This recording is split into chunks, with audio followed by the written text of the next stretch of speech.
Welcome back, everyone. Before we dive in, be sure to drop your thoughts, feelings, and lessons in the comments below. Like the video and subscribe so you never miss stories like this. Let's get into it. The cruelest thing my girlfriend, Caressa Whitby, ever did wasn't cheating or leaving.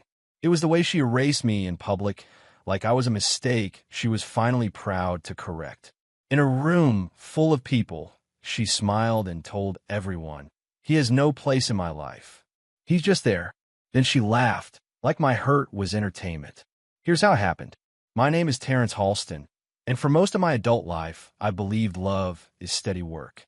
Not loud work. Not work you post. The kind you do when nobody is watching, showing up, being consistent, being careful with someone's heart. I met Caressa in Philadelphia after a friend dragged me to a community fundraiser near University City. She had this clean, confident energy, like she was always one step ahead of the room. When she smiled at me, it felt like I'd been chosen. I didn't know then how expensive being chosen could become. At first, it was easy to love her. She was finishing school and working part-time, always tired, always proud, always pushing. I worked operations at a packaging plant in Chester, the kind of job that keeps your hands busy and your mind steady. Caressa told me she liked that I was calm. She said I made her feel safe. I took that seriously. I learned her comfort routines, peppermint tea, quiet showers, soft music while she studied. I didn't think of it as doing the most. I thought of it as building something. My apartment in Upper Darby was small, but it was clean and stable. Caressa started spending more nights there, especially when her roommate situation got chaotic. I didn't ask for rent money. I didn't keep score. I just made room. I'd get home from a long shift and still wash dishes so she could study in peace. I'd fold her laundry while she was in the shower, not because she demanded it, but because I loved the feeling of making her life lighter. She would kiss my forehead and say, "Thank you, baby." I believed that meant something. I was protective in quiet ways. I walked her to her car at night, even if the parking lot was well lit, because I didn't play with safety. If her phone died, I made sure she had a charger in her bag. I learned what topics made her anxious: money, her mother's criticism, feeling behind. When she got overwhelmed, I didn't push solutions on her.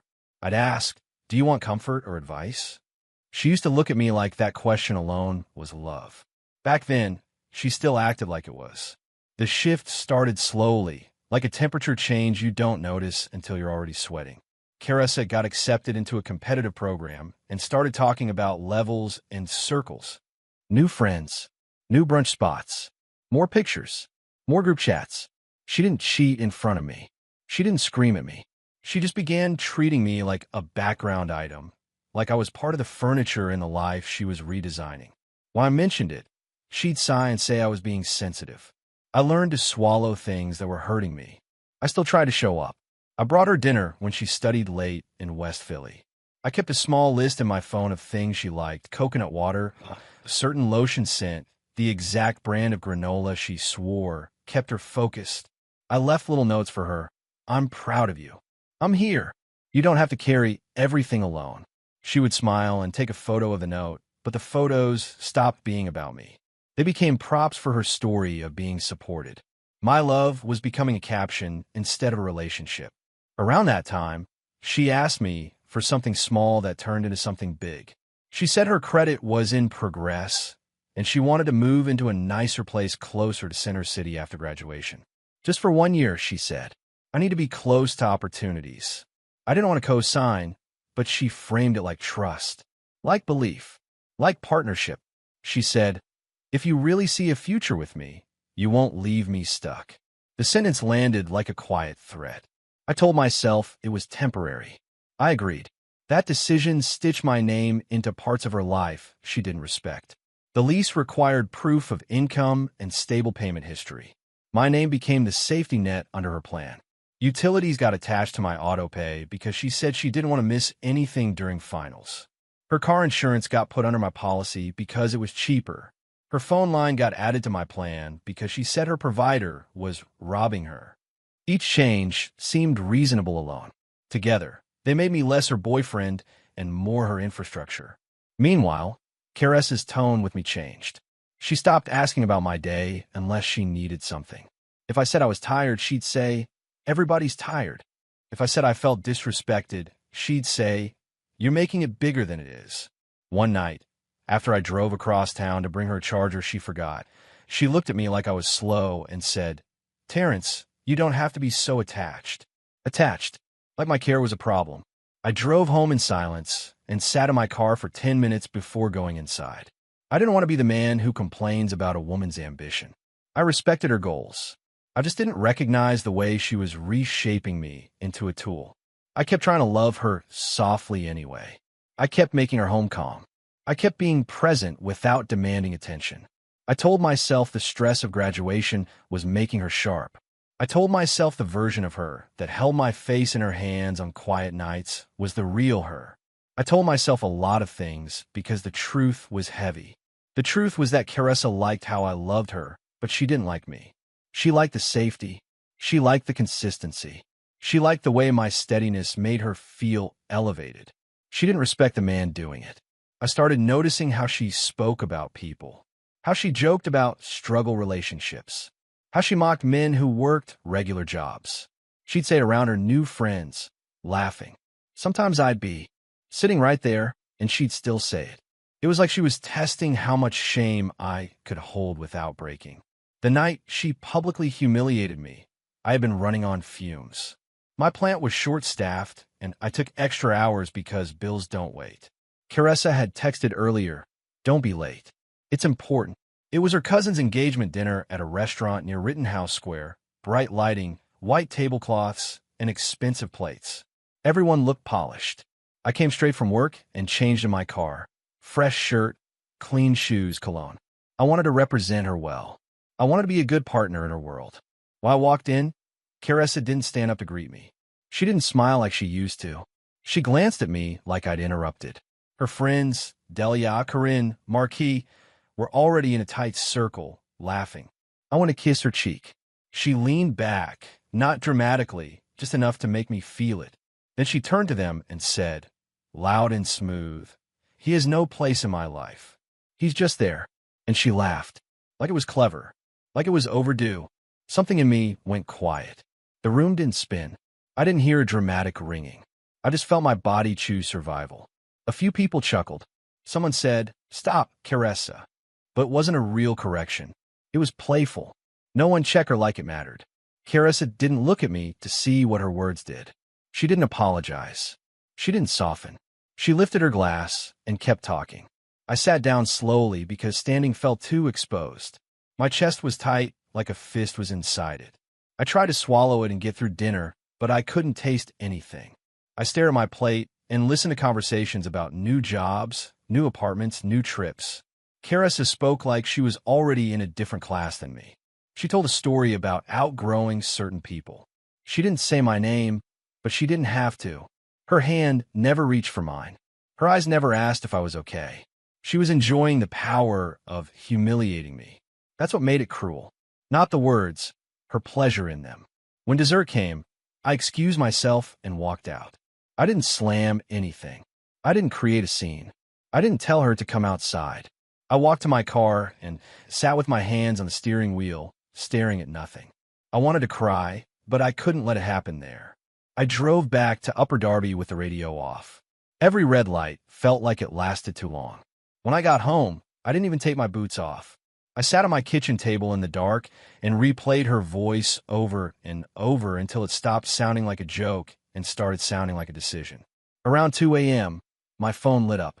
Carissa texted, "Where did you go?" Then, "You always do this." Then, "You embarrassed me." I stared at the messages and felt something harden. She had cut me in public and somehow decided I owed her comfort afterward. No remorse, no accountability, just entitlement. I typed a response, deleted it, typed another, deleted that too. I realized anything I said would become fuel for her story of me being emotional. So I didn't argue. I didn't beg. I didn't explain. I just wrote one sentence. "You said I have no place in your life. I'm going to respect that." I slept maybe 2 hours. In the morning, I moved like a man handling glass. I went to work, did my job, nodded at coworkers, and kept my face calm. But inside, I felt hollow. At lunch, I opened my notes app and made a list, not a revenge list, a boundary list. Everything my name was attached to in Caresa's life. Everything I'd been paying for, planning for, protecting her through. I didn't want drama. I wanted separation. I wanted peace. I wanted to stop bleeding quietly. My job has taught me something. Disasters aren't sudden. They're systems ignored until they fail. The first thing I did was gather proof. Not to expose her online. Not to humiliate her back. To protect myself legally and financially. I pulled up the lease documents. I saved confirmation emails for utility autopay. I screenshotted the text where she asked me to add her to my insurance and phone plan. I saved bank statements showing my payments. I created a folder and labeled it with the date. It felt cold, but it felt necessary. When someone treats you like you are replaceable, you stop trusting them to be fair. I needed a record of reality. Then I started removing myself, step by step, the way you pull stitches without tearing skin. I contacted the utility companies and transferred accounts out of my name where possible. I scheduled cutoffs to align with lease terms. I called my insurance and removed her vehicle from my policy effective the next billing cycle. I separated the phone plan and requested her number be ported out to her own account. I notified the leasing office that I would not be renewing and asked for the process to remove myself as the financial guarantor at the earliest legal date. Everything I did was documented. Calm, clean, unemotional. I didn't tell Caressa every step. I didn't know her a play-by-play. I sent one message. We need to talk about logistics. I'm separating my accounts from yours. Check your email for updates from providers. She replied in minutes, not sorry, angry. So you're punishing me? Then, I knew you were insecure. Then, you're really showing your true colors. That phrase always makes me laugh now, because my true colors were simply boundaries. Caresa's true colors were the way she treated boundaries like betrayal. That week was one of the hardest of my life because I had to grieve while still functioning. I'd come home and see her hair tie on my dresser, her lotion on my bathroom shelf, the extra toothbrush in the cup, and feel my throat tighten. I wasn't just losing her. I was losing the version of myself that believed softness would be respected. She continued moving like nothing happened, posting photos, going out, laughing. When she did come by, she acted irritated by my quietness. She wanted me to argue. She wanted the drama, so she could point at it and say, "See, this is why." Then the first connected twist hit, something I didn't even plan for. My phone rang at work. It was an unfamiliar number from a medical office in Camden, New Jersey. The woman on the line sounded tired. "Mr. Halston, we're trying to reach Caressa Whitby. You're listed as her emergency contact." My stomach dropped. I asked if she was okay. The woman said, "She's stable. We need someone to confirm discharge instructions." I sat in the break room, staring at the wall. Caressa had said I had no place in her life, but she still had me listed where her life gets serious. I told the woman the truth calmly. "I'm no longer her emergency contact. Please remove me." The woman paused, then said, "Understood." I hung up and felt sick. Not because I didn't care if Caressa was okay, because I did. It was because she had made it clear my humanity meant nothing until she needed it. That's a cruel kind of convenience. I texted Caressa one sentence. "A clinic called me.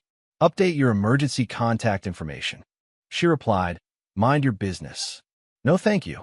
No acknowledgement. No remorse. A few days later, the second twist connected itself. My insurance agent emailed me asking to confirm changes, and in the message she included a note. Caressa had tried to call and dispute the removal of her car. She wanted my policy to stay active because her rate would jump on her own. She told them I was being spiteful. The agent wrote, politely, "Please confirm you still want the change, as you're the policyholder." I stared at the screen and felt a strange calm settle in. Caressa wasn't sad about losing me. She was furious about losing the benefits of me. The third twist was the lease. The building manager called and asked if I was aware that Caressa had requested a renewal offer without my signature. She had told him I was busy and would sign later. I thanked the manager for checking and told him, "Do not renew anything under my name." That call made my hands shake. Not with anger, with fear. because I realized how easily someone can use your name if they think you'll always clean up after them. I drove home that night and removed every trace of my information from any shared device. I changed passwords. I froze my credit. Quiet protection. Quiet survival. Carissa came to my apartment unannounced that weekend, dressed like she was going to a brunch. She didn't come to talk like a partner. She came like a supervisor. She stood in my doorway and said, "So, this is what you're doing?" I told her calmly, "You told everyone I have no place in your life. I'm accepting that." She rolled her eyes and walked inside like my boundary didn't matter. She looked around my living room and said, "You're acting like a victim." I said, "I'm acting like a man separating his life from someone who disrespects him." Her face tightened. Still no apology. Still no remorse. She tried a different angle. "You're going to mess me up," she said, like the consequences were my fault. "I have interviews. I have a new job coming up. I can't deal with your emotions." That's when I understood something. Carissa didn't see my feelings as real. She saw them as noise. I didn't raise my voice. I said, "This isn't about emotions. This is about responsibility. I won't be responsible for your life anymore." She laughed once, sharp. "You're not that important." Then she walked out and slammed my door hard enough to rattle the frame. I sat down and stared at the silence she left behind. The suffering part wasn't just losing her. It was realizing how much I had shrunk to fit her. I had stopped buying small things for myself because I was always covering something temporary for her. I had missed my cousin's cookout in Baltimore because Carissa had a study crisis. I had postponed taking a certification course because she needed help with just one more payment. I had been building her future while my own life stayed on pause.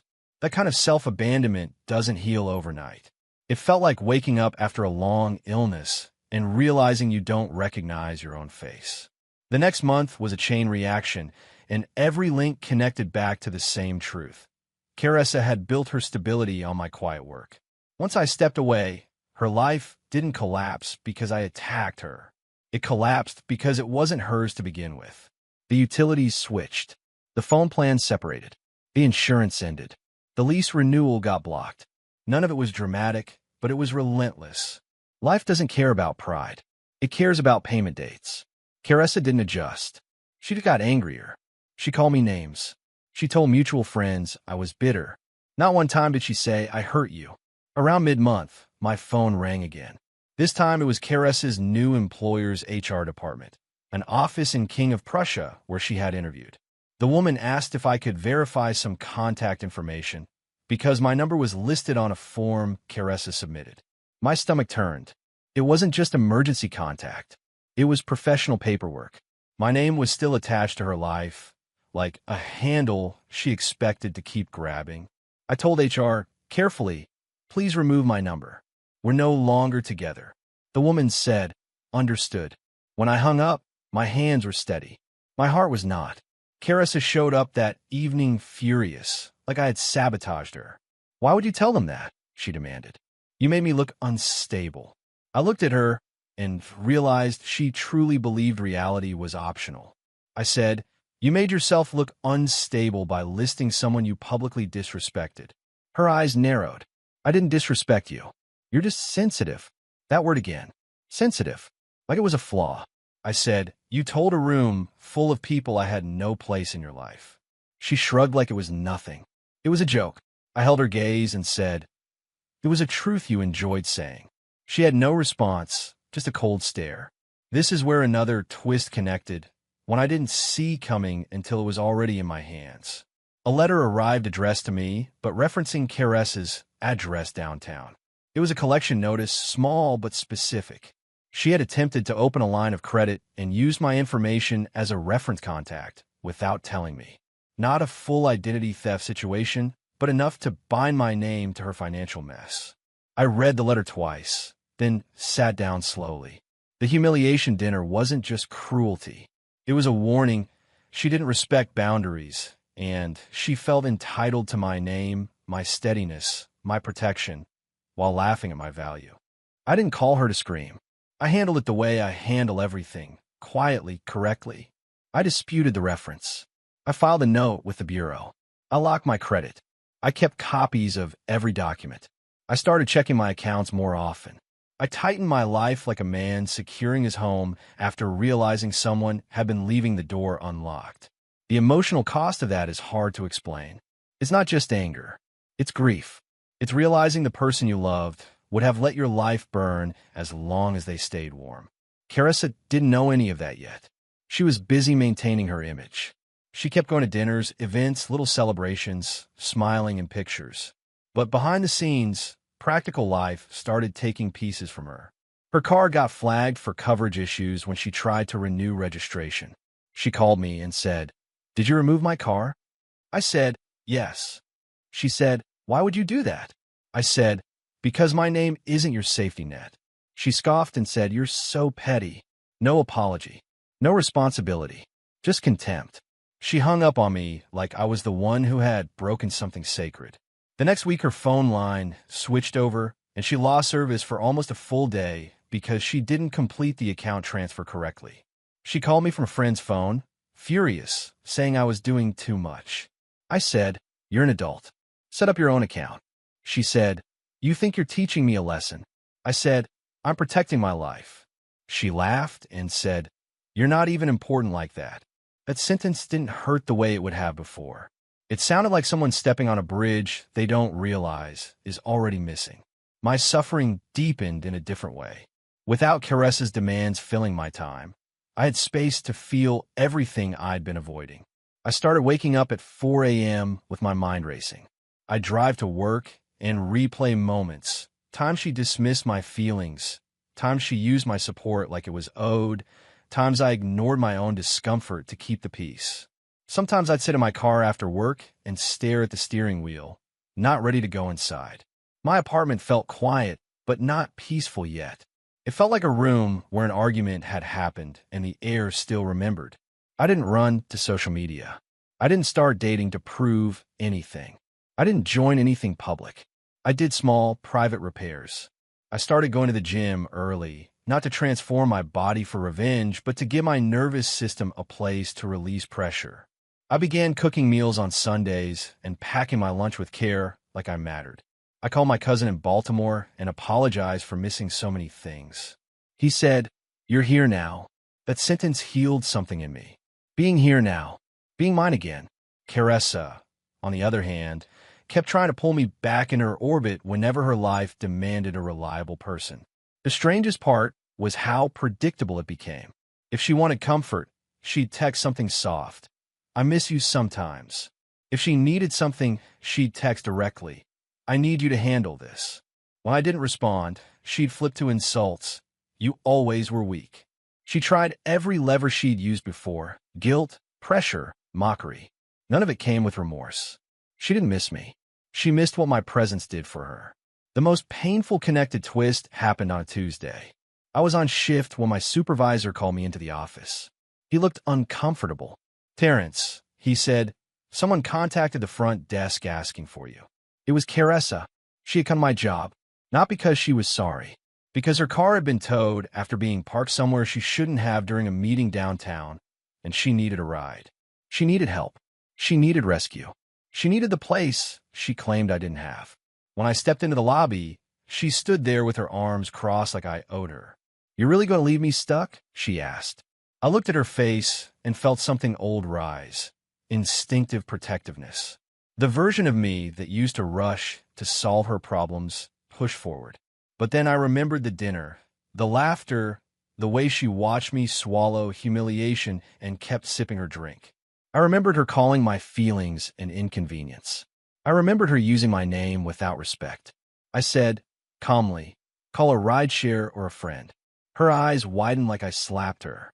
"So you're just going to let me struggle?" she demanded. I said, "You said you didn't have a place for me. That includes my help." Her mouth tightened. No apology. Just hatred. She stepped closer and lowered her voice. "You're doing this because you're jealous," she said. "You can't stand that I'm moving up." I almost laughed, not because it was funny, but because it was such a clean example of how she saw the world. To Carissa, care was weakness and boundaries were envy. I said, "I'm not jealous. I'm done being used." She scoffed. "Used? You're not even that valuable." Then she turned and stormed out of the lobby. My supervisor watched me quietly. He didn't ask questions. He just nodded like he understood more than he wanted to. After that, Carissa's life started losing pieces faster. Not because I interfered, but because she kept making choices that required a safety net she no longer had. She missed an important appointment because her transportation wasn't reliable. She argued with her leasing office about renewal terms and found out my name had been the reason they approved her in the first place. When they asked for updated verification under her sole name, she couldn't provide what they needed. She called me, furious, saying, "They're treating me like I'm nobody." I didn't say it out loud, but I thought, that's what you did to me. One evening, I got another call, this time from a friend of hers, Zuriel Phelps, someone who had laughed at the engagement dinner. Zuriel tried to sound neutral. "Hey, Terrence," she said, "Carissa is really going through it. She's stressed." I kept my voice calm. She should reach out to her support system. Zuriel hesitated. She said, "You're punishing her." I said, "I'm respecting what she announced." Zuriel sighed and said, "That dinner was a lot." I said, "And nobody checked her." Silence. Then Zuriel said, "I guess we all thought you'd just take it." That sentence landed like a bruise. I said, "I did take it. Once. Never again." Carissa didn't lose sleep over my pain, but she did lose sleep over the consequences. Her tone and messages became more frantic. Not softer, frantic. "We need to talk. You're ruining everything. I'll never forgive you for this. Forgive me." Like I had harmed her. Meanwhile, I was rebuilding myself quietly. I enrolled in a certification program in Columbus, Ohio, because a colleague told me about better opportunities. I didn't announce it. I didn't tell Carissa. I just moved my life forward the way I should have been doing all along. The next connected twist arrived when I received a forwarding request in my email, a notification that someone had attempted to update a billing address linked to my old account, and the request originated from Carissa's device. I stared at the screen, heart pounding, then realized something important. Carissa didn't just want access to me emotionally. She wanted access to my systems, my stability, my order, my identity as a responsible man. I changed passwords again. I enabled additional security. I contacted providers and made sure no changes could be made without direct confirmation. Each step felt like closing a door that should have never been opened. Carissa called that night screaming. Not crying, not remorseful, screaming. "Why did you lock everything?" she demanded. I kept my voice level. "Because you tried to change my billing information." She said, "I didn't." I said, "The notification says otherwise." She laughed, a sharp, mean laugh. "You're paranoid." I said, "I'm careful." She said, "You're trying to make me look like a criminal." I said, "I'm protecting myself." She said, "You always think you're so righteous." Then she hung up. Still no apology. Still no accountability. She wasn't offended that she hurt me. She was offended that I noticed. My lowest point came when I realized I had started doubting my own instincts because I spent so long being told I was too sensitive. One morning, I stood in my bathroom and looked at myself in the mirror and felt numb. I hadn't cried at the dinner. I hadn't cried when she showed up at my job. I hadn't cried when the emergency contact call came. But that morning, I looked at my own face and felt the weight of everything I'd carried quietly, and tears finally came. Not dramatic sobbing, just silent tears. The kind you wipe away fast because you still have to go to work and keep your life moving. That same week, the plant offered me a transfer opportunity connected to a partner facility in Columbus. Better hours, better pay, a chance to reset. I accepted without hesitation. I told my family. I told 2 close friends. I didn't tell Carissa. She didn't deserve access to my future. The move wasn't revenge. It was survival. It was me stepping out of a life where my softness was punished and my protection was exploited. I packed slowly, keeping only what mattered. I threw away the notes I'd written for her. I didn't keep souvenirs of disrespect. When Carissa found out I was leaving, she called like she had discovered a betrayal. "So you're really running away?"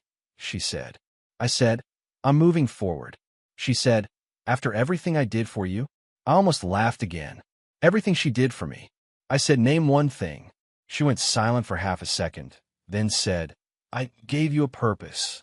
That was the moment I knew the relationship was dead in a way it had probably been dead for a long time. I said, I don't need someone to give me purpose. She spat. Good luck. You'll regret this. No remorse. Just spite. I moved to Columbus and kept my life small and clean. Early gym, work, quiet dinners, Sunday meal prep. I built routines like walls, soft walls, not lonely walls. I started sleeping again. I started feeling my emotions return in healthier ways. I began saving money like a man who respects himself. I didn't date right away. I needed time to trust my own judgment again. I needed time to remember that being gentle isn't a flaw. It's a strength you give to people who deserve it. Not everyone does. The karma hit Caressa suddenly, but it was realistic, the kind of karma that comes from ignoring consequences. One day, months after I moved, I got an email from an old leasing office. Caressa had fallen behind and attempted to list me again as a guarantor without authorization. The office was reaching out to verify. I responded immediately. I do not authorize any agreement under my name. That was it. No insults, no lecture, just a boundary. Later, I learned that the attempt triggered additional verification and scrutiny. When people can't rely on your stability, they have to face their own instability. Caressa had been running from that reality for years. Another call came, this time from a mutual friend, Marquis Tolliver, who had laughed at the engagement dinner. He sounded uncomfortable. Terrence, he said, Caressa is blaming you for everything. She says you left her stranded. I said, she announced I had no place in her life. Marquis sighed. She didn't think you'd actually leave. That sentence told me everything about the way people had been viewing me, like I was a permanent resource, not a person. I said, that's the problem. Everybody assumed I would accept disrespect quietly. Marquis tried to apologize, but it sounded like guilt, not understanding. I didn't need his apology. I needed my peace. A few weeks later, I ran into a former coworker who told me Caressa had taken a job in Newark, Delaware, and quit abruptly after conflicts. She said people were against her, he said. I nodded. That sounded familiar. Caressa didn't change because she didn't believe she needed to. She saw consequences as attacks, not results. She saw boundaries as cruelty, not clarity. She kept moving like the world owed her softness while she stayed sharp. That a lonely way to live, but it was the life she chose. The karma wasn't that she suffered publicly. The karma was that she kept repeating herself and couldn't understand why the outcome stayed the same. My private success didn't look like a flashy glow-up. It looked like stability I didn't have to beg for. It looked like a promotion and quiet savings. It looked like me buying a used car outright instead of juggling payments. It looked like me taking a weekend trip to Cincinnati alone, just to breathe and walk along the river with no one demanding anything. It looked like peace in my chest when my phone buzzed, because it wasn't Caressa's chaos anymore. It looked like waking up and realizing I wasn't bracing for disrespect before I even brushed my teeth. The final connected twist came when Caressa tried one last time to force a place for me in her life. She emailed me from a new address. The message wasn't soft. It wasn't remorseful. It was a demand dressed as a request. I need you to sign something so I can finalize my housing. You owe me that after everything. I stared at the screen for a long time. Then I replied with one line, I owe you nothing. Do not contact me again. I blocked the email. I didn't argue. I didn't explain. Because I realized something important. Explanations are for people who respect your humanity. Caressa didn't. Sometimes I still think about that dinner in Philadelphia. Not because I miss her. Because I miss the version of me that believed love always gets honored if you're patient enough. I had to learn that some people don't want love. They want control and comfort with no accountability. I had to learn that soft love still needs hard boundaries. I had to learn that protection isn't just walking someone to their car. It's also protecting your future from someone who feels entitled to it. That lesson came at a cost, but it also saved my life from slowly shrinking into someone else's convenience. The truth is, Caressa didn't break me in one moment. She wore me down in small ways until I almost forgot I deserved respect. She taught me what it feels like to be useful but not valued. She taught me what it feels like to be embarrassed and then blamed for reacting. She taught me how people will watch you suffer and call it relationship problems if you keep your voice low enough. And she taught me that the most dangerous kind of cruelty is the kind delivered with a smile, because it makes you question your own reality. When people ask me now what happened, I keep it simple. I don't drag her name around. I don't perform pain. I just say, she told people I had no place in her life, and I believed her. That sentence is enough. The rest is private.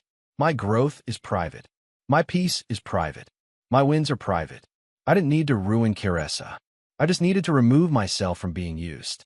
And once I did, the consequences she had been avoiding found her naturally. Late fees, lost approvals, strained friendships, burned bridges. Not because I cast a curse, because reality finally met her without my buffer. If I could go back to that restaurant in Philadelphia, I wouldn't do anything dramatic. I wouldn't stand up and shame her. I wouldn't beg her to see my worth. I would do exactly what I did. Leave quietly, go home, document the truth, and reclaim my life. Because the comeback wasn't public. It wasn't loud. It was a private transformation from a man who kept proving himself to someone who didn't respect him into a man who finally understood this. Love without respect is just labor. Caressa wanted a life where I had no place. So I gave her exactly what that meant. No access to me, no access to my stability, and no access to my future.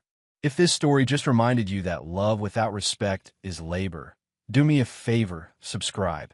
Drop one lesson you took from Terrence's comeback in the comments. And share this with someone who keeps overgiving to the wrong person. The next story is even colder, so turn on notifications.